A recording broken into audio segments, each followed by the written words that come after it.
tapi meninggu mah hanya. Oke, mantap. Oke, assalamualaikum warahmatullahi wabarakatuh. Waalaikumsalam warahmatullahi wabarakatuh.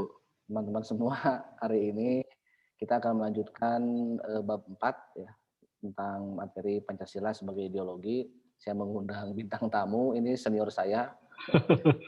Waktu di UPI Bandung, beliau sekarang menjabat sebagai ketua jurusan PPKN ya, di Program studi. program studi PPKN, Pendidikan Pancasila dan Kewarganegaraan di UAD, Universitas Ahmad Dahlan, Yogyakarta. Sekaligus kandidat doktor juga ya di bidang kewarganegaraan.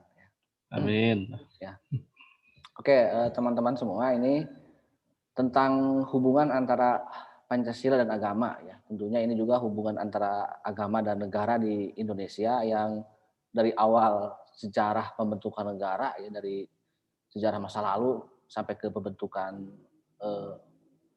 negara, dari pergerakan nasional sampai ke proklamasi ya. Tentunya peran ulama ataupun agama yang notabene sebagai fondasi utama dalam lahirnya Indonesia itu kerap menjadi persoalan ya, secara politik mungkin ya. Karena Ya. memang kalau semuanya paham tentang utuh memahami sejarah, tidak perlu lagi diperdebatkan ya tentang Islam, apalagi gitu kan, tentang yang lain-lain. Sekalipun sekarang ya, untuk hubungan ini tetap aja setiap generasi sejarah rejim pemerintahan itu tetap ya, kadang-kadang ya ada sangkut pautnya ya, kadang-kadang agama itu dianggap sebagai malapetaka bagi negara. Walaupun sebenarnya banyak ya, ancaman ideologi itu bukan hanya agama. Kalaupun memang ada ya, sedikit mungkin yang itu oknum dari kelompok yang berkepentingan, tapi seolah-olah itu menggeneralisir ya, semua kelompok agama, terutama yang tidak merapat mungkin ke kekuasaan, itu dianggap sebagai ancaman yang berbahaya. Oke, sekarang mungkin saya lebih banyak bertanya ataupun berdiskusi dengan Bapak Dikdik, baik Haki Arif, MPD, insya Allah dokter ya, Kang. Mangga Kang, Amin, nah ini amin. walaupun di Jogja tapi dia orang Garut ya. Enggak Kang? Ya, terima kasih. Apa panggilnya Pak Adi ya? Ya Kosasi Bapak lah. Adi Saputra, MPD. Ya, teman baik saya dulu di UPI, di apa ya? Tempat curhat juga ya. Ya di semua tempat lah, semua lini. Teman curhat, tempat bercerita lah banyak hal dengan Pak Adi ini. Eh, Alhamdulillah sekarang sama-sama berkarir sebagai tenaga pengajar ya, dosen di Siliwangi, apa namanya, Universitas Universitas Siliwangi. Siliwangi, Unsil ya, Ya. di Tasikmalaya. Berbicara tentang ideologi dan bagaimana hubungannya dengan agama ya, katakanlah kalau kita sederhanakan begini, bagaimana Pancasila dan Islam begitu ya. Ya, Ini tadi sudah diawali bahwa hubungan antara Pancasila dan Islam atau antara agama dan negara ini kan selalu menarik untuk diperbincangkan. Ya, selalu menarik. Kenapa? Karena sejak awal kemunculan atau pendirian negara bangsa modern Indonesia, perbincangan tentang bagaimana memosisikan Islam di dalam kehidupan berbangsa dan bernegara ini sudah banyak dibahas gitu ya. Nah, saya ingin flashback misalnya pada saat sidang BPUPK ya. Sidang BPUPK yang pertama, kemudian sidang BPUPK yang kedua, termasuk juga bagaimana di eh, pergulatan di tanggal 22 Juni dan di tanggal 18 Agustus 1945 ketika Panitia Persiapan Kemerdekaan Indonesia melaksanakan sidang dan kemudian memutuskan menetapkan Undang-Undang Dasar 1945 sebagai konstitusi negara kita. Nah, mengapa ini perlu diungkap? Karena kita perlu belajar dari sejarah gitu ya. Apa yang terjadi hari ini tadi Pak Adi sudah sampaikan, seolah-olah kan gitu ya, ketika berbicara antara agama dan negara gitu ya, seolah-olah yang menjadi korban, yang disudutkan itu ya mestilah agama. Dalam hal ini adalah agama Islam, gitu ya. Padahal sejarah membuktikan justru peran agama ini menjadi sangat penting dalam kehidupan berbangsa dan bernegara kita. Di sidang BPUPK telah muncul gagasan menjawab pertanyaan dari Ketua BPUPK, yaitu Mr. Rajiman Weddio Diningrat. Pertanyaannya sederhana kan begitu ya. Di atas dasar apa negara Indonesia merdeka nanti ini akan kita dirikan? Ya. Maka tampillah banyak anggota BPUPK yang berbicara, mengemukakan gagasannya bahwa nanti Indonesia merdeka itu harus didasarkan atas pemikiran-pemikiran, kalau menurut Muhammad Yamin kan pemikiran negara kebangsaan modern gitu ya, dengan mengajukan beberapa dasar dari negara kebangsaan Indonesia modern itu. Kita mengenalnya kan ada 5 dasar yang diajukan oleh Mr. Muhammad Yamin. Demikian juga Mr. Supomo gitu ya, termasuk Insinyur Soekarno yang banyak dikenal oleh kita. Nah, lepas dari 3 nama itu sebenarnya kan ada juga yang mengemukakan dasar-dasar Indonesia merdeka nanti, yang salah satunya adalah mengemukakan bahwa dasar Indonesia merdeka nanti itu adalah harus berdasarkan syariat Islam. Nah, salah satunya kan dikemukakan oleh Ki Bagus Hadikusumo. Ya, kenapa Ki Bagus Hadikusumo? Ini bagian dari disertasi saya nih Pak Adi ya. Jadi Ya. sekalian bercerita. Nah, Ki Bagus Hadikusumo ini salah satu tokoh Muhammadiyah waktu itu karena dia adalah ketua pengurus besar Muhammadiyah yang sekaligus juga anggota BPUPK.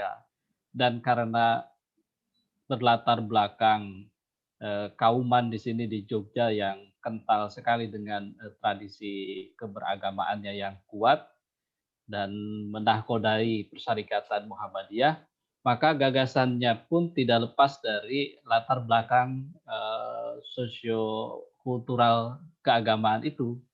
Yang dikemukakan adalah bahwa dasar Indonesia merdeka nanti haruslah berdasarkan syariat Islam. Karena perjuangan kemerdekaan bangsa Indonesia juga lebih banyak dilakukan oleh mayoritas masyarakat penduduk yang beragama Islam. Apakah serta-merta itu langsung diterima? Ternyata tidak juga. Ya, gagasan itu tidak langsung diterima. Makanya hasil-hasil sidang BPUPK itu kan dibawa di tanggal 22 Juni kan gitu ya. 22 Juni berkumpullah 9 orang anggota BPUPK dipimpin oleh Insinyur Soekarno. Kemudian di sana terjadi kompromi. Ya, makanya itu disebut keputusan besar, permufakatan bersama, lahirnya Piagam Jakarta, ya, atau Jakarta Charter kata Muhammad Yamin. 9 orang itu kemudian menyepakati dari berbagai rumusan tentang dasar Indonesia merdeka, maka dituangkan dalam mukadimah Piagam Jakarta itu di alinea keempat bahwa Indonesia berdasar atas ketuhanan dengan kewajiban menjalankan syariat Islam bagi pemeluk-pemeluknya. Jadi pertanyaan dari Ketua BPUPK tentang di atas dasar apa Indonesia merdeka nanti itu terjawab di Piagam Jakarta bahwa didasarkan atas ketuhanan dengan kewajiban menjalankan syariat Islam bagi pemeluk-pemeluknya. Terus yang selanjutnya kemanusiaan, perikemanusiaan dan sampai keadilan sosial bagi seluruh rakyat Indonesia. Dibawa lagi di sidang BPUPK disepakati, tetapi setelah Indonesia memproklamirkan diri 18 Juni sidang PPKI akan menyepakati tentang konstitusi Undang-Undang Dasar, ternyata ya ada keberatan. Ya, akhirnya ada bahasanya ya pencoretan gitu ya. Artinya rumusan rumusan ketuhanan dengan kewajiban menjalankan syariat Islam bagi pemeluk-pemeluknya itu kemudian kan diganti. Ya. Diganti itu juga berdasarkan kesepakatan gitu ya. Kesepakatan bersama. Bagaimana seorang Kasman Singodomejo yang sama-sama merupakan kader Muhammadiyah yang diminta untuk masuk menjadi anggota PPKI melobi Ki Bagus Hadikusumo gitu ya. Karena yang agak keras Ya, waktu itu betul. mempertahankan adalah Ki Bagus Hadikusumo. Walaupun sebenarnya, jadi saya juga baca itu, kalau kita telusur di buku Risalah Sidang, itu akan menemukan bahwa ternyata Ki Bagus itu tidak melulu mempertahankan pendapatnya Ya. bahwa harus berdasarkan syariat Islam, tidak. Jadi ketika yang lain tidak menerima, oke, kalau begitu ini tidak usah berdasarkan syariat Islam. Begitu ada syarat bahwa Presiden Indonesia haruslah yang beragama Islam, Ki Bagus juga tolak. Kalau berdasarkan syariat Islam tidak diterima, maka tidak perlu ada syarat Islam ya. Presiden Indonesia harus beragama Islam. Sudahlah, itu jangan ada embel-embel Islam gitu ya. Itu sudah Clear ya. seperti itu. Sudah clear. Tetapi kan kemudian diungkap lagi, ternyata ya muncul lagi. Karena muncul lagi ya dia bertahan pada pandangan awalnya. Ada kalimat yang Walaupun bagus akhirnya ya. berdasarkan lobby-lobby itu akhirnya ya disepakatilah dan muncullah rumusan ketuhanan yang Maha Esa. Tetapi Pak Adi dan teman-teman, ini ada yang menarik sebenarnya. Kalau hubungan bahwa negara kita itu dari awal dibentuk ya sebagai negara ya. Kalau sebagai bangsa kan kita sudah paham betul bahwa bangsa kita itu sangat religius sejak masa-masa kerajaan Nusantara. Tetapi sebagai negara yang diproklamirkan 17 Agustus 45 itu, kita tidak melepaskan diri dari konteks agama. Makanya di sila pertama tuh sudah langsung ketuhanan yang Maha Esa. Perubahan dari ketuhanan dengan kewajiban menjalankan syariat Islam bagi pemeluk-pemeluknya menjadi ketuhanan yang Maha Esa, itu sebenarnya ada makna yang sangat mendalam. Ya, misalkan baik Ki Bagus sendiri atau Buya Hamka itu menafsirkannya ada perubahan dari Islam sebagai syariat ya menjadi perubahan sebagai dasar tauhid. Jadi yang sebelumnya diminta untuk menjalankan syariat Islam, kemudian beralih perubahan itu menjadi prinsip tauhid. Jadi mengesahkan Allah, mengesahkan Tuhan. Jadi perubahan yang sangat mendasar. Bukan sekedar menjalankan ritual agama, tetapi justru yang lebih penting adalah mentauhidkan gitu ya, mengesahkan keberadaan Tuhan. Jadi kita tidak lepas dari agama, makanya hubungan agama dan negara itu ya mestinya seiring sejalan gitu ya, tidak boleh dihadap-hadapkan.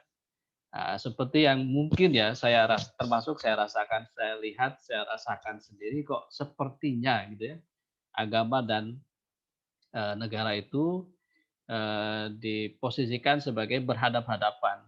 Dan celakanya lagi yang dihadap-hadapkan itu adalah agama dalam kurung Islam gitu ya.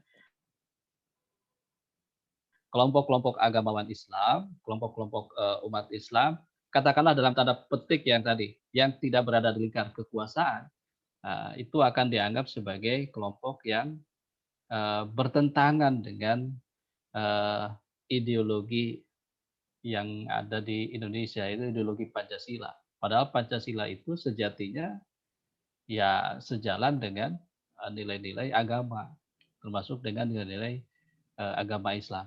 itu barangkali Pak Adi sebagai pengantar ya, bagaimana harus kita memosisikan Islam dan negara gitu ya.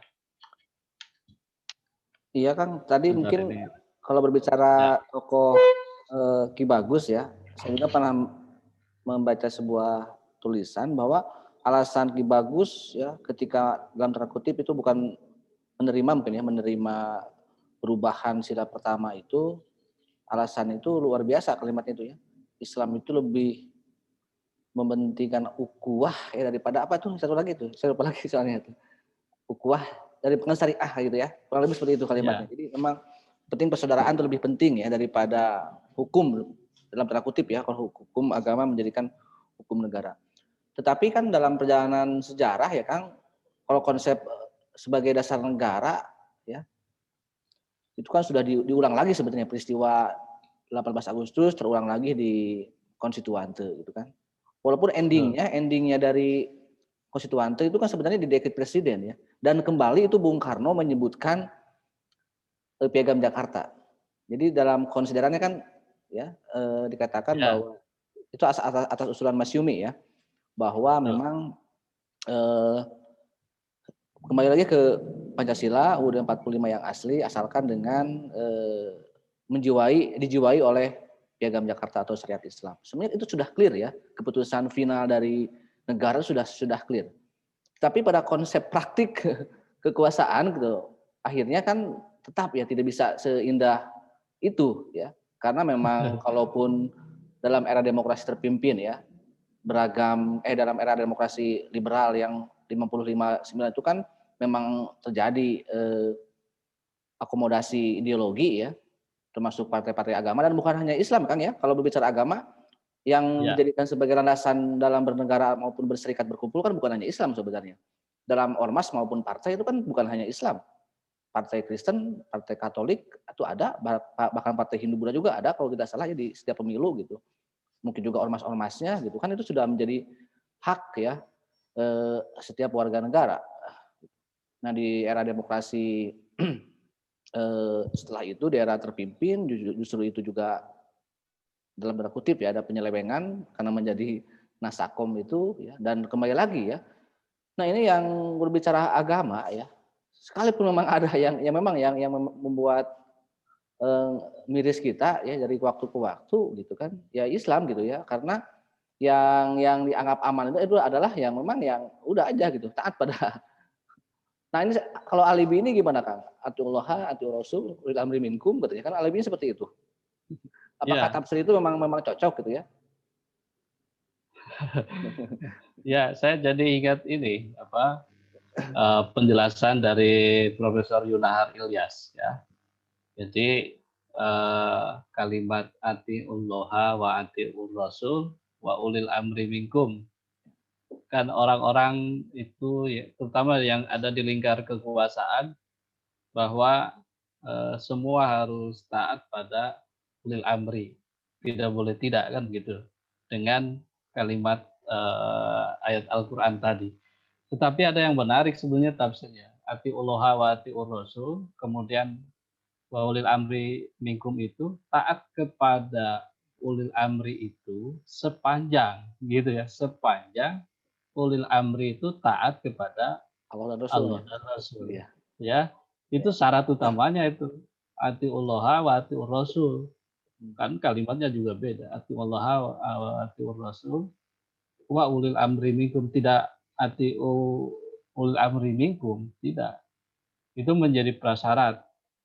Jadi ulil amri yang dimaksud harus kita taati adalah mereka yang taat kepada aturan-aturan Allah dan aturan-aturan Rasulnya, gitu ya.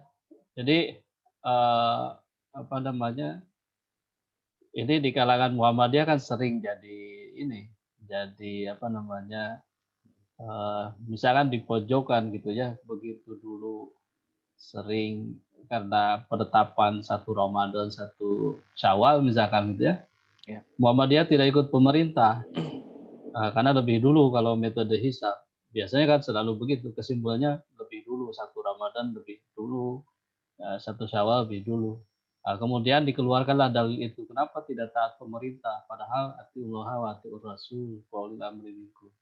Nah, dijawab oleh Profesor Yunahar, taat kepada ulil amri itu eh, dengan syarat ulil amrinya adalah taat pada Allah dan Rasul. Dan siapakah ulil amri itu? Apakah pemerintah dengan segala macam kekuasaan dan rezimnya yang sekarang misalnya, ya, atau yang sedang berkuasa itu otomatis kita sebut ulil amri. Nah, dalam pandangan Profesor Yunahar tidak begitu, gitu ya, karena ada syarat-syarat tadi. Oke, kemudian yang berikutnya Pak Adi yang Ya. berkaitan dengan endingnya di dekret Presiden 5 Juli 59, apa ditegaskan kembali itu, Jakarta ya. sekalipun telah berubah dari apa namanya, berubah dari ketuhanan dengan kewajiban menjalankan syariat Islam bagi pemeluk-pemeluknya, atau Piagam Jakarta itu sudah tidak ada gitu kan lah. Kemudian di dekret presiden kan diangkat lagi di klausul di bagian akhir itu, presiden meyakini bahwa Piagam Jakarta menjiwai Ya. Undang-Undang Dasar 1945. Tadi betul, clear kalau begitu. Kalau Piagam Jakarta menjiwai Undang-Undang Dasar 45, di mana Undang-Undang Dasar itu terdiri atas pembukaan dan pasal-pasal, maka bunyi di pembukaan itu juga dijiwai oleh Piagam Jakarta. Maka ketuhanan yang Maha Esa itu juga dijiwai dengan kewajiban menjalankan syariat Islam bagi pemeluk-pemeluknya. Islam tuh nggak memaksa orang lain untuk Iya, taat bagi untuk yang umat jalankan, lain hanya silakan bagi ya. pemeluk-pemeluknya saja. Iya, Yang lain silakan sesuai dengan iya. agama dan keyakinannya masing-masing. Gitu. Itu yang menarik menurut saya. Dan bicara hubungan ini, ada Profesor Bahtiar Effendi almarhum juga pernah berbicara. Sebenarnya ya hubungan antara Islam dan negara, terutama di hubungan politik itu sebenarnya sudah menemui jalan buntu. Ya, ya kesimpulannya tetap ke arah sana. Kita tidak bisa menghilangkan itu, tetapi secara politik bahwa mengangkat Islam dalam urusan politik itu ya selalu dilemahkan oleh pemilik kekuasaan.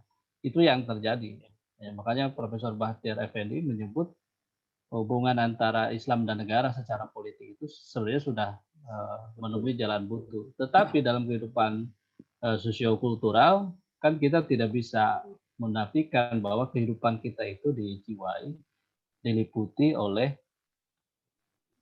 nilai-nilai agama. Makanya bangsa Indonesia adalah bangsa yang sangat religius, kan begitu ya, Ya. Pak Tapi kan Adi ya? mungkin saya masuk ke ranah tadi Kang ya. Kalau bicara tadi kata profesor yang bilang bahwa itu menemui jalan buntu, saya jadi teringat ungkapan mengutip juga ya ungkapan dari Profesor Mahfud MD sebelum menjadi Menko Polhukam ya di periode sebelumnya ya di ELC ya, Ya, dia juga mengutip Soekarno, justru mengutip pidato Soekarno di 1 Juni itu. Ternyata kalau misalnya umat Islam ya ingin katanya ya menjadikan Islam sebagai ingin mewarnai kehidupan politik di Indonesia, buatlah partai Islam, bergabunglah di sana.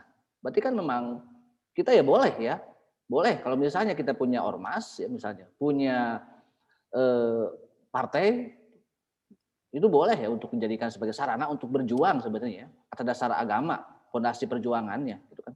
Kecuali yang dilarang kan, ideologi yang dilarang. Ya yang tap MPR itu kan ya Kang, Leninisme, ya, Stalinisme, sosialisme, komunisme itu yang dilarang. Nah Kang, mungkin masuk ke perbandingan tadi Kang ya. Kalau kita melihat konteks ideologi dunia ya, kita bagaimana sih memposisikan Pancasila ya? Karena di belahan dunia kurang lebih dibagi 3 ya. Pandangan antara ideologi dan agama itu pandangannya. Yang pertama memang ada yang kalau yang mungkin yang lebih banyak sekarang dianut sekuler ya oleh orang-orang liberal.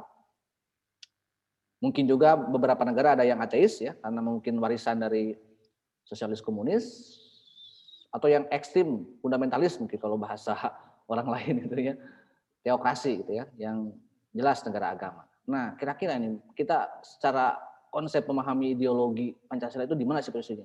Apakah memang kalau kita bandingkan dengan yang ketiga itu ya, yang ekstrim tadi, yang sekuler, ateis atau teokrasi. Kira-kira bagaimana menurut Kang Dik ya, menurut Pak Dik? Ya, ya kita itu kan unik gitu ya. Menariknya untuk Indonesia itu uniknya karena kita punya Pancasila. Pancasila itu hasil kompromi bersama, kalimatun sawa, kalimat pemersatu gitu ya. Dan kita tidak menyandarkan pada satu ideologi tertentu. Misalkan tadi yang ateis atau yang sekuler, tetapi kita berada di di antaranya gitu ya. Kita memiliki kekhasan ideologi kita yaitu Pancasila. Pancasila adalah ideologi bangsa yang bersifat terbuka kan gitu ya. Ya, Ideologi kayak itu ideologi betul. yang terbuka. Ideologi open. Kenapa terbuka? Karena memenuhi kata Utoyo Usman itu kan memenuhi 3 unsur di Ya, dalamnya. Pertama dia memiliki idealisme. idealis ya. Pancasila itu bukan sekedar bukan angan-angan tetapi pandangan hidup dan cita-cita hidup berbangsa bernegara yang sebenarnya bisa dicapai, berketuhanan, berkemanusiaan, berpersatuan, berkerakyatan, sampai berkeadilan sosial. Semuanya itu bukan angan-angan, tetapi bukan utopia lah, tetapi memang bisa dicapai. Kemudian dimensi realitas. Yang kedua kan dimensi realitas. Dimensi realitas itu kan berbicara bahwa eh, memang nilai-nilai itu sebenarnya sudah hidup kan gitu ya. Sudah hidup dalam alam kehidupan masyarakat bangsa Indonesia. Eh, maka Soekarno kan sering menyatakan saya tuh bukan penemu atau pencipta Pancasila, tetapi saya itu adalah penggali, gitu ya, yang menggali Pancasila. Kenapa? Karena sebenarnya nilai-nilai dari sila-sila Pancasila itu sudah ada hidup dalam masyarakat bangsa Indonesia jauh sebelum negara bangsa kita berdiri.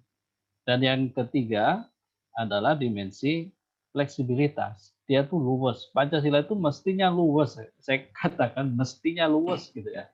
Karena eh, karena dia berasal dari alam lingkungan masyarakat bangsa Indonesia, artinya itu menjadi milik bangsa Indonesia. Itu bukan milik negara. Penafsir Pancasila itu adalah masyarakat bangsa Indonesia. Karena itulah maka Pancasila itu kan sebenarnya karena bersifat luas dia terbuka dengan pemaknaan-pemaknaan baru, tafsir-tafsir baru. Nah, karena itulah maka ya ini saya masuk ini. Misalkan di Muhammadiyah itu tahun 2015 di Makassar merumuskan satu keputusan Muktamar Muhammadiyah yaitu tentang negara Pancasila sebagai Darul Ahdi Wasyahadah. Itu tuh tafsir menurut saya itu tafsir baru atas Pancasila gitu ya. Bagaimana menjadikan atau memaknai Pancasila bahwa Pancasila itu adalah hasil atau negara Pancasila ya NKRI itu kan adalah hasil dari kesepakatan. Darul Ahdi itu kesepakatan artinya ya kesepakatan atau hasil dari perjanjian. Kemudian wasyahadah tidak tidak selesai kita kalau hanya bersepakat, tetapi kita harus menyaksikan, harus bersaksi dengan kesepakatan itu, harus membuktikan atas perjanjian-perjanjian itu. Makanya lahir negara Pancasila sebagai Darul Ahdi Wasada itu ya memaknai bahwa negara kita itu adalah negara hasil kesepakatan, termasuk di dalamnya ideologi bangsanya. Ideologi bangsa itu ya hasil kesepakatan. Siapa yang bersepakat? Tentu seluruh masyarakat bangsa Indonesia. Katakanlah yang diwakili oleh para founding father kita. Nah, kemudian tugas kita sekarang apa? Kita sudah bersepakat membentuk negara kebangsaan Indonesia modern. Tugas kita apa? Ya tentu mengisi. Itulah darus syahadah. Mengisi perjanjian itu, mengisi kesepakatan itu untuk membentuk atau mencapai tujuan bernegara, ya, sebagaimana diamanatkan dalam alinea keempat pembukaan Undang-Undang Dasar 45. Itu dalam bahasa Muhammadiyah kan disederhanakan. Tujuan bernegara itu ya baldatun thayyibatun wa rabbun ghafur. Ya, sebuah negara yang baik gitu ya, yang senantiasa mendapatkan ampunan dari Rabb-nya. Itu tujuan ideal dari sebuah negara gitu ya. Jadi tafsir-tafsir itu ya, karena Pancasila adalah sebuah ideologi yang terbuka, maka terbuka juga untuk penafsiran-penafsiran baru. Tidak boleh ada tafsir tunggal terhadap Pancasila. Dan Muhammadiyah misalkan itu kan mengkritik ada orang atau kelompok yang menganggap diri paling Pancasilais, kemudian menganggap yang lain anti Pancasila. Yang paling Pancasilais itu adalah ini, yang klaim gitu, klaim bahwa kami itu paling Pancasilais. Itu tidak begitu gitu ya. Tidak begitu. Ada di majalah itu merebut tafsir Pancasila. Jadi siapa sebenarnya yang laksana Pancasila yang sebenarnya gitu ya, yang sejatinya. Nah, kita kan masih seperti dulu ya, sebelum reformasi selalu menganggap bahwa yang paling Pancasilais itu adalah ada di lingkaran kekuasaan. Gitu ya. Makanya kan rakyat itu ya kan selalu diminta untuk hidup berpancasila, sementara di lingkaran kekuasaan itu kadang lupa bagaimana mereka hidup berpancasila. Tetapi mengklaim sebagai orang atau kelompok yang paling Pancasilais dan menafikan keberadaan kelompok orang lain yang justru sebenarnya paling Pancasilais. Gitu Pak Adi. Ya. Jadi dari uraian Akang tadi sebenarnya ada titik temu ya. Ini mungkin bagi teman-teman yang masih belum paham ya. Terutama kan juga masih banyak, Kang. Saya yakin masih banyak kelompok-kelompok agama di Indonesia yang merasa kalau misalnya nih merapat ke Pancasila, menerima Pancasila itu dianggap sebagai apa ya? Ada yang bilang itu togut ya, ada yang bilang itu takut musyrik gitu kan. Padahal kan itu sudah jelas ya. Mungkin bagi umat Islam, bagi yang berpandangan bahwa Pancasila itu adalah eh, tidak baik bagi agama, sebenarnya itu sudah clear sekali gitu ya, bahwa tidak ada keraguan di dalam bernegara kita untuk menerima Pancasila. Sebaliknya juga ya kan, bagi yang masih mungkin dalam bahasa sekarang itu ada yang bilang Islamofobia mungkin ya. Bagi yang Islamofobia juga jangan seperti itulah gitu ya. Tadi karena tidak ada tafsir tunggal ya. Kalaupun tadi dalam urusan politik tidak akan selesai, ya kita kan kalau bahasa, kembali saya mengutip Muhammadiyah ya, fastabiqul khairat ya.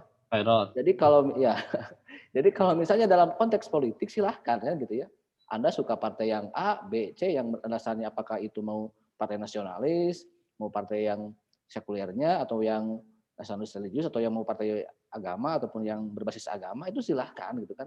Asal ya tadi jangan sampai saling menyalahkan, oh kamu mah partai kamu mah tidak, kelompok kamu mah tidak berpancasila. Sebenarnya kan semuanya sudah clear ya. Tinggal pertarungan politik ya silahkan itu. Berargumen asalkan kan sama ya.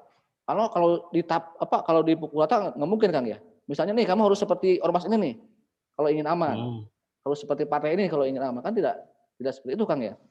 Kalau nggak boleh dipukul rata. Nggak boleh dipukul rata. Ya ini juga salah satu begini, kan masih ada yang berpandangan kenapa kok kita tuh tidak menjadi negara agama, seperti pertanyaan tadi ya yang di awal. Atau ya sekalian saja menjadi sebuah negara yang sekuler gitu ya, yang memisahkan urusan agama dengan urusan pemerintahan negara gitu ya. Tetapi kok kita memilih di antara keduanya ya. Kita tuh bukan negara agama, tetapi kita juga bukan negara sekuler kan begitu ya? Ya.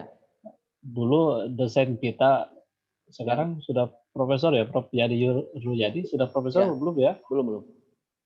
Dr. Yadi Ruyadi itu saya ingat dulu kuliah Pancasila, negara kita tuh bukan negara agama. Negara kita juga bukan negara sekuler. Kalau begitu apa Ya, negara kita bukan negara yang bukan. bukan. Ya itu sering ya. Bukan ini, bukan itu. Tetapi maknanya adalah bahwa kita mensenapaskan kan gitu ya. Kalau Ya. bahasa Prof. Nukman itu, mensenapaskan antara kehidupan keagamaan dengan urusan-urusan yang sifatnya sekuler, urusan-urusan keduniaan. Itu kan turun tuh ke tujuan pendidikan nasional misalkan. Bagaimana tujuan pendidikan nasional kita itu mensenapaskan antara budaya Semitisme ya. Adi masih ingat ya, Semitisme Ya. dan budaya Helenisme. Ya. Ya, di mana yang satu menganggap bahwa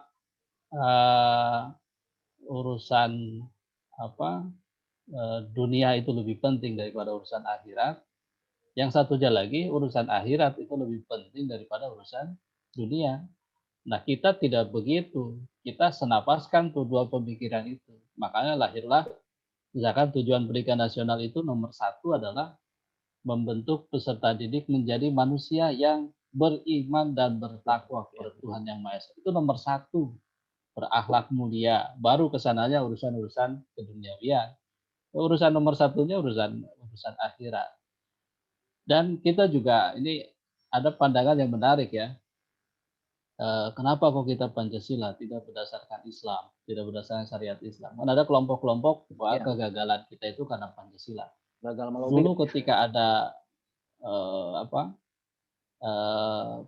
asas tunggal Pancasila, ormas-ormas kan termasuk NU dan Muhammadiyah kan diminta untuk bisa menerapkan asas tunggal Pancasila itu. Di NU misalkan ada kesepakatan atau keputusan bahwa menerima Pancasila sebagai asas tunggal dengan catatan bahwa Pancasila itu bukan agama, itu satu. Pancasila itu ya bukan agama. Jadi kalau mau disejajarkan dengan agama ya tentu Bukan berbeda. levelnya. Nggak level gitu ya. Pancasila bukan agama. Kemudian yang kedua, Pancasila disusun atau dibuat, dibentuk itu bukan untuk menjadi agama. Gitu. Atau bukan direncanakan untuk menjadi agama gitu ya. Dan yang ketiga, Pancasila itu tidak akan jadi agama. Gitu. Itu menarik menurut saya. Menerima asas tunggal karena Pancasila itu bukan agama, gitu ya. Nah, begitupun juga dengan Muhammadiyah misalkan. Bagaimana mensikapi itu?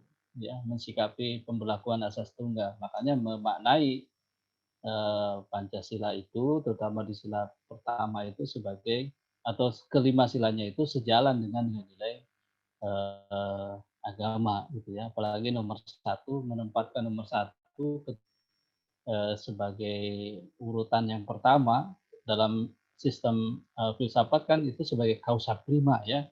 Jadi ketuhanan itu causa prima, sebab utama yang mempengaruhi sila-sila yang berada di bawahnya gitu. Semuanya harus berdasarkan nilai-nilai ketuhanan. Kalau keluar dari itu nggak mungkin kita bisa menjalankan kemanusiaan, persatuan, kerakyatan, bahkan keadilan sosial kalau tidak dilandasi oleh nilai-nilai ketuhanan. Ya, jadi apalagi misalnya Muhammadiyah itu memandangnya begini, kita tuh tidak perlu menjadi negara agama, gitu ya. Tetapi apapun lah namanya, apapun lah dasarnya, tetapi kehidupannya agamis, gitu, berlandaskan pada nilai-nilai agama. Daripada sebaliknya, mendeklarasikan diri sebagai negara agama, berideologikan agama, ya, tetapi dalam kehidupannya justru bertentangan dengan nilai-nilai agama, gitu. Makanya Muhammadiyah dengan tegas Pancasila itu sebagai ideologi bangsa itu final, sebagai dasar negara dan sebagai ideologi bangsa itu final dan harus diterima. Yang diperlukan adalah bagaimana memaknai, memberi tafsir dan melaksanakan kesepakatan bersama itu agar dia benar-benar berkedudukan sebagai dasar negara dan pandangan hidup bangsa yang sejalan dengan nilai-nilai agama. Kayaknya begitu tuh ya pandangan-pandangan. Kalau saya kenapa tadi ngangkat banyak Muhammadiyah ya ini tanggung jawab moral ya. Berkecimpung di amal usaha Muhammadiyah. Oke Kang, kita sudah masuk zuhur ya di Tasik ini, sudah ada. Ya, ini juga sudah Ya, di Jogja sudah masuk. jadi hatur nuhun Kang ya, terima kasih. Ya, Kita bisa sami-sami. bersilaturahim dan mungkin tidak perlu menyimpulkan ya, karena di hadapan kita mahasiswa, biarlah mereka yang bisa menyimpulkan dan ini akan menjadi bahan diskusi bagi mahasiswa di Unsil Kang. Terima kasih Kang ya. Ya, ya, Selamat siap, siang, siap. selamat Ya, istirahat, selamat beribadah. Ya, ya. teman-teman semua, ya kita lanjut ke sesi berikutnya. Yuk. Assalamualaikum warahmatullahi wabarakatuh. Mohon pisan Kang. Waalaikumsalam warahmatullahi wabarakatuh. Yuk, mari.